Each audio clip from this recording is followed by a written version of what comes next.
రాష్ట్ర పార్టీ ఆదేశాల మేరకు అలాగే మన ప్రియతమ శాసనసభ్యులు శ్రీ బుడ్డా రాజశేఖర రెడ్డి గారి ఆదేశాల మేరకు ఈ రోజు నిన్న పార్లమెంట్ లో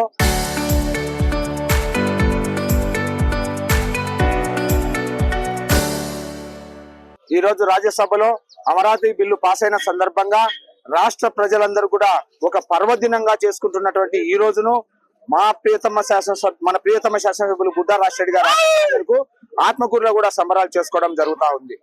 మన ప్రజలందరికీ తెలిసిందే, గత ప్రభుత్వం 2014లో నారా చంద్రబాబు నాయుడు గారి సారథ్యంలో ప్రభుత్వం ఏర్పాటు చేసిన తర్వాత అమరావతి శంకుస్థాపనకు ఆద్యం చేయడం జరిగింది.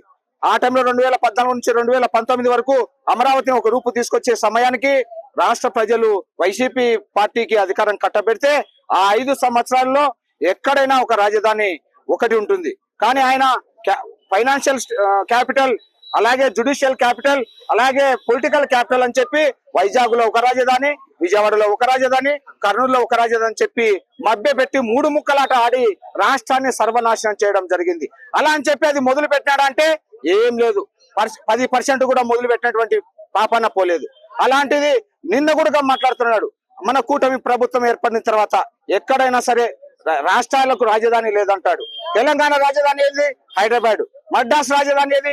చెన్నై రాజధాని మద్రాసు. అంటే ప్రతి రాష్ట్రానికి, కర్ణాటక వచ్చేసి బెంగళూరు, ఇలా ప్రతి రాష్ట్రానికి రాజధాని ఉన్నాయి. కానీ ఆయన ఏమంటాడు, దేశానికి మాత్రమే రాజధాని ఉంటుంది, రాష్ట్రాలకు లేదని చెప్తాడు. రాజ్యాంగంలో ఉన్నటువంటి వాటిని కూడా తప్పు పడతాడు. మళ్ళీ మాట్లాడతాడు, నిన్న కూడా చెప్తున్నాడు, మా విగన్ అంట మచిలీపట్నం ఒక రాజధాని, విజయవాడ ఒక రాజధాని, గుంటూరు 3 అక్షరాలు తీసి మా విగన్ పెడతా అంటున్నాడు.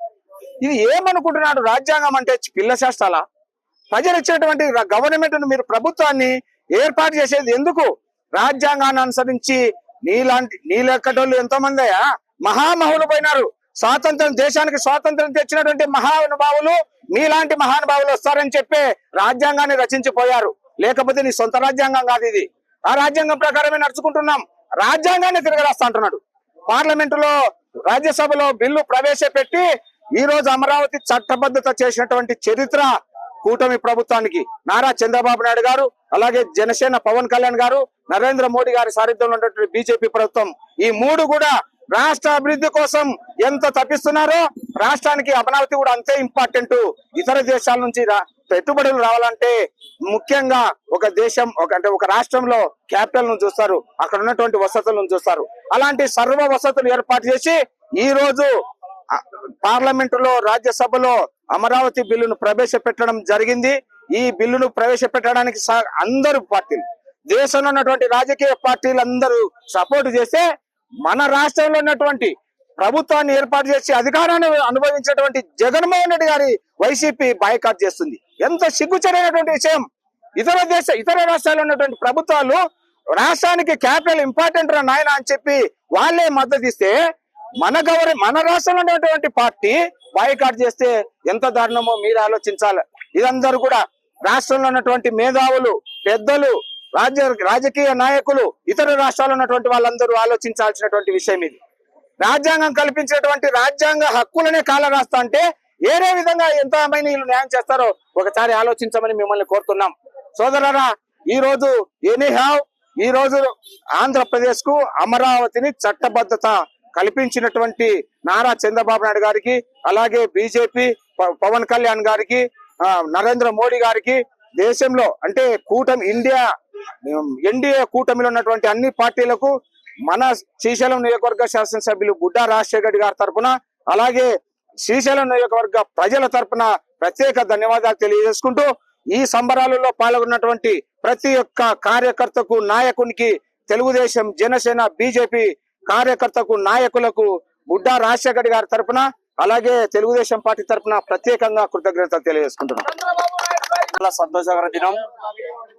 గాంధీజీ మన దేశానికి స్వాతంత్రం ఎట్లా తెచ్చినాడో ఆ మహానుభావుడు ఈ రోజు కూడా మన చంద్రబాబు నాయుడు మన రాష్ట్రానికి స్వాతంత్రం తెచ్చినంత ఆనందంలో మాకు కార్యకర్తలకు చాలా సంతోషంగా ఉంది.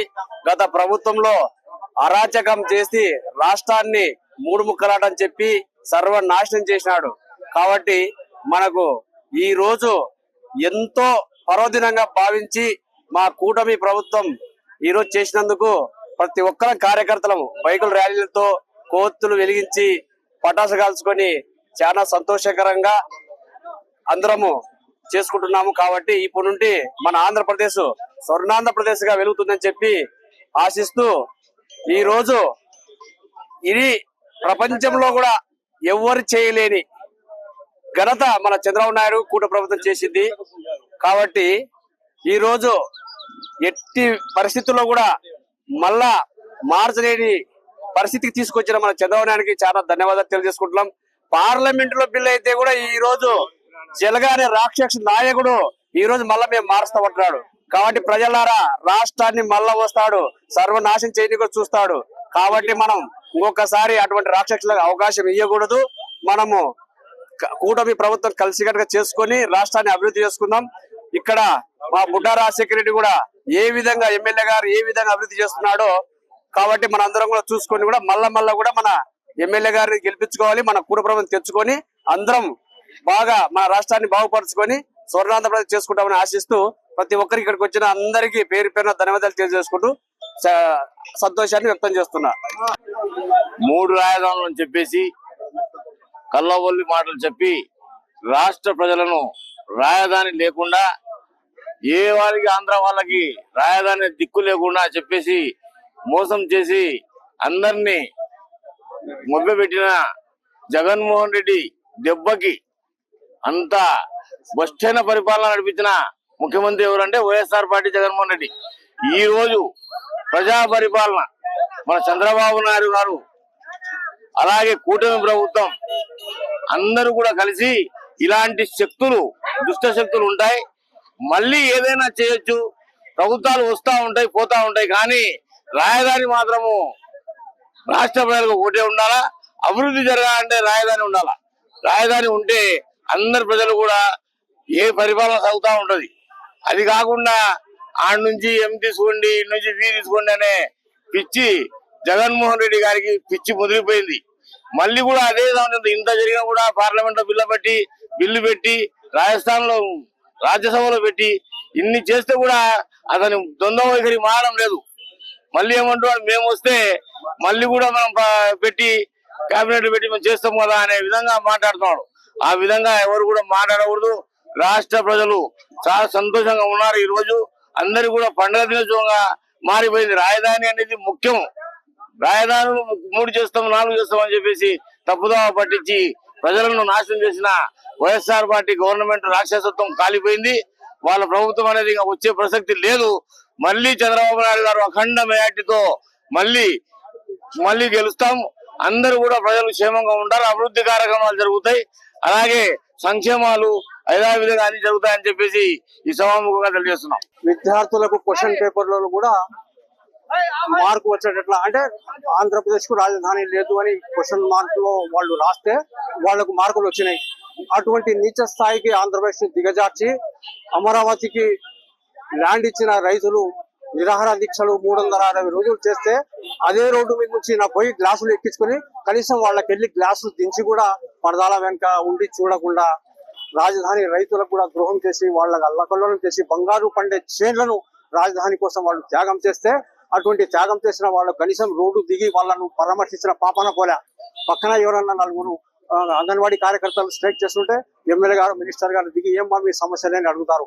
అంత పెద్ద ల్యాండ్ బంగారు పండే ల్యాండ్ ఇస్తే వాళ్లకు డబ్బులు రాకుండా చేసి వాళ్లకు భూములు లేకుండా చేసి రాష్ట్రానికి రాజధాని లేకుండా చేసి రాష్ట్రంలోనే దేశంలోనే ఆంధ్రప్రదేశ్ కు రాజధాని లేని రోజులు దరిద్రం రోజులు ఇంతవరకు జరిగినాయి. ఇప్పుడు అసెంబ్లీలో ఏకగ్రీవంగా తీర్మానం చేసిన తర్వాత అదే తీర్మానాన్ని పార్లమెంట్ లో ప్రవేశపెట్టి రాజ్యసభ లోక్సభలో కూడా మనకు అనుకూలమైన పార్టీలు రాజధానికి ఏకగ్రీవంగా తీర్మానం చేసి రాజధాని చట్టబద్ధత కల్పించిన ఘనత కూడా మనకు కూటమి ప్రభుత్వానికి ఈ రోజు దక్కుతుంది.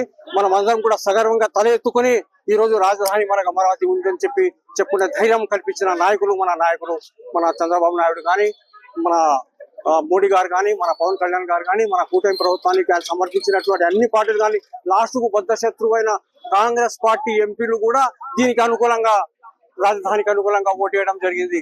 బాయ్కాట్ చేయలేదు వాళ్ళు. ఎందుకంటే ఇది దేశ సమస్య కాబట్టి దీన్ని ఖచ్చితంగా మనం పరిష్కరించే తీరాలా అని చెప్పి ఈ రోజు ప్రపంచంలో దేశంలోనే అమరావతిని ఒక ప్రత్యేకంగా డెవలప్ చేస్తూ పరిశ్రమల్ని ఆకర్షిస్తూ దేశంలో ఎక్కడి లేని విధంగా రాజధానిని తీర్చిదిద్దుతున్న ఘనత మన కూటమి ప్రభుత్వానికి దక్కుతుంది.